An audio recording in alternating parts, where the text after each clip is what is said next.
Hey kids, we're going to review this watercolor half pan set from Michaels. It caught my eye because it was in a round tin, and the colors on the tin were not really arranged as a color circle. You can see black is in there, and the earth tones are between green and black.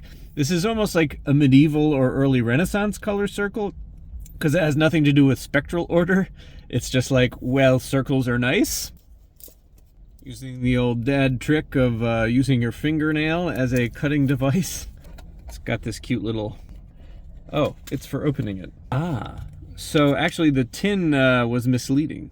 It comes with this collapsible brush which interrupts the whole circle aesthetic. And the half pans on the cover appeared to be movable, right? Don't they look like they're sort of clipped in there? But this is just one molded piece of plastic, and my half pans are just kind of hanging out in there.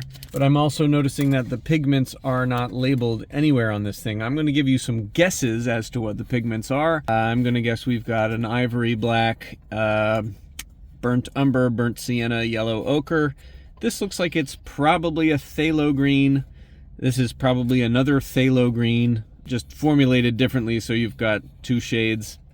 That's my guess. I'm not thinking they're going to give you a chrome oxide green, and if they did, it would be lighter than one of these. That's probably ultramarine blue. That's probably phthalo blue. Then we've got probably some kind of quinacridone red, some kind of cool red, and then a cadmium red, and then what looks like a cool and warm yellow. I'm going to guess this is some kind of diarylide yellow, and this is some kind of Hansa yellow.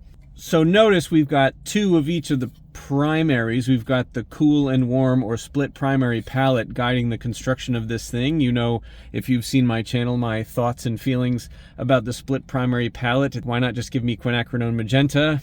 Why do I need two reds that are really close together? But interestingly, they're also giving me like two greens for some reason, which I kind of like. So we've actually got kind of like the psychological primaries, red, yellow, green, blue, two versions of each.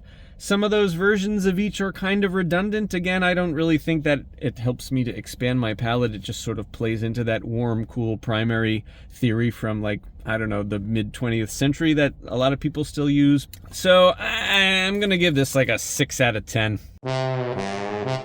Mainly for the fact that they're not giving me something like a quinacridone magenta, they're not giving me a titanium white, and the packaging was deceptive. I thought I could maybe rearrange these to put them in an order that I would like, but I can't. They're just, well, actually, it is really in there, kind of glued in.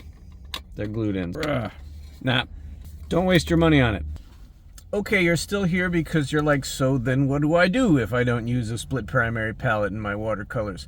My recommendation would be to balance transparent and opaque pigments and really good mixers. So the phthalos, the quinacridones, and in terms of a yellow, if you want like a dark, saturated mass tone yellow, something like nickel azo yellow or PY129, which has a little bit of a green lean to it. Because they're so dark, they can help you get really nice saturated shadows, which you probably know you can't get by mixing something with black. That sort of dulls things down. You know, you don't really need a primary theory. You could use like a Leonardo palette, red, yellow, green, blue.